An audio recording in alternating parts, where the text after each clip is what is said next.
Leo and his colleague Barbara are involved in a program called Sustainable Wildlife Management. They focus on helping communities manage the wildlife they depend on in healthy, dynamic, and sustainable ways. They do this by learning from the locals' intimate knowledge of the wildlife in their area.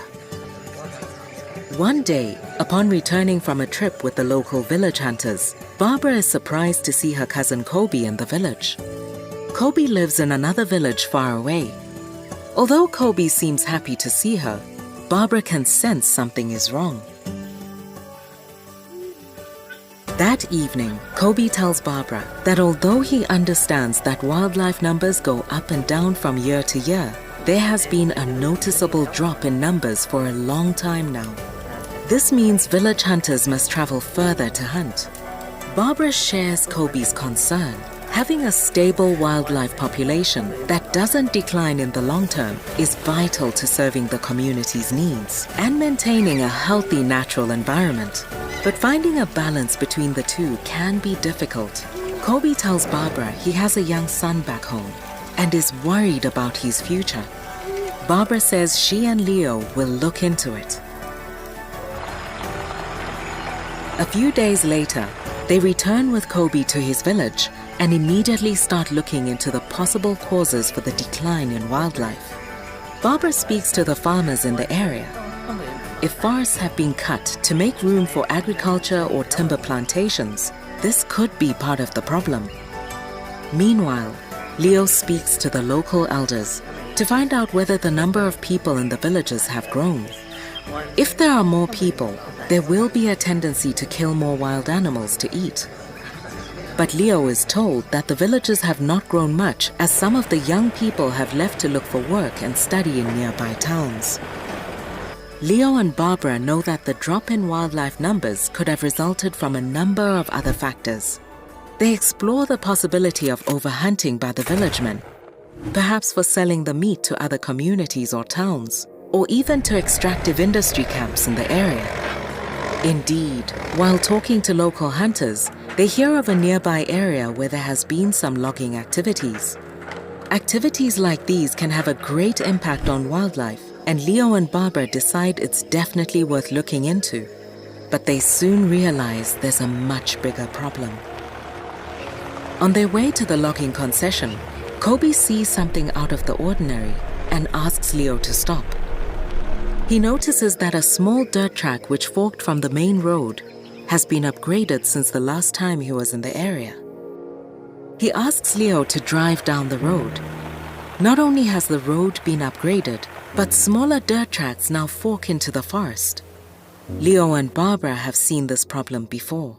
Although the intentions behind upgrading a road may have been good, it means hunters now have easier access to wildlife in more remote parts of the forest. It also allows wild meat to be quickly transported out of the forest to nearby towns.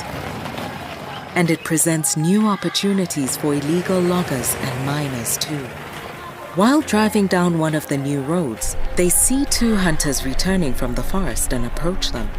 The hunters tell them they live in a village nearby and that a growing number of hunters coming from the provincial town along the new road has been a major problem for them.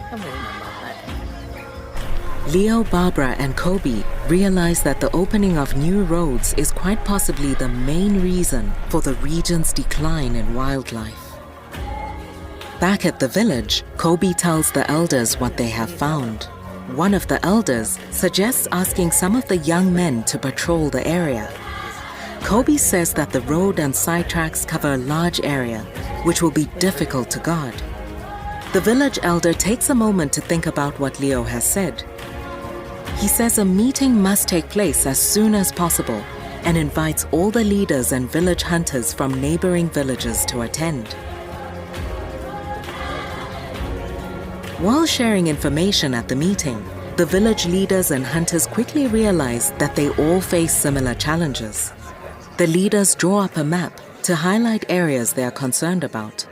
One of the elders suggests that they use a community-based approach, putting hunting guidelines in place based on traditional hunting rules that the older hunters used to follow in the past. Another suggests introducing poultry farming, fish ponds or breeding palm grubs to ensure that there are other food sources which can ease the pressure on the wildlife. Leo and Barbara understand that the locals know their region and wildlife best and encourage them to share more ideas. Kobe brings up the need to monitor activities such as illegal hunting, mining, land clearing for agriculture, and logging. The village leaders soon realize this is a task that needs a lot of collaboration and teamwork.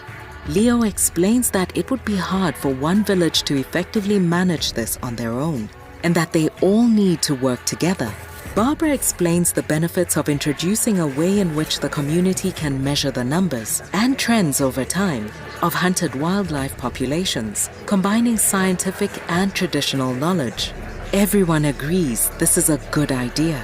Leo shares the importance of working with their local authorities and government, and with extractive industry managers so that they can all agree and work towards the same goals. The village leaders know that in order to protect their resources from outsiders, it's important to collaborate with trusted partners who can help enforce community regulations. The meeting ends with leaders and elders agreeing that they need to work together. They understand that a balance is needed where all community members take care not to deplete their wildlife resources. This would be a big step in the right direction. Leo and Barbara are excited for the people of the region and for the health of their surrounding lands. They know there will always be challenges, but communities that work together can achieve a lot. For these communities, the future is looking good. Key points.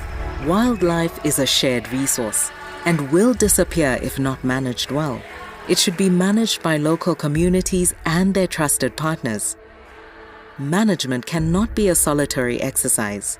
It requires collective decision-making and action. Traditional rules combined with modern tools allow adaptive management. And SWM program is here to help communities with hunting management, protein development, coping with change, and livelihood diversification to achieve levels of sustainable hunting.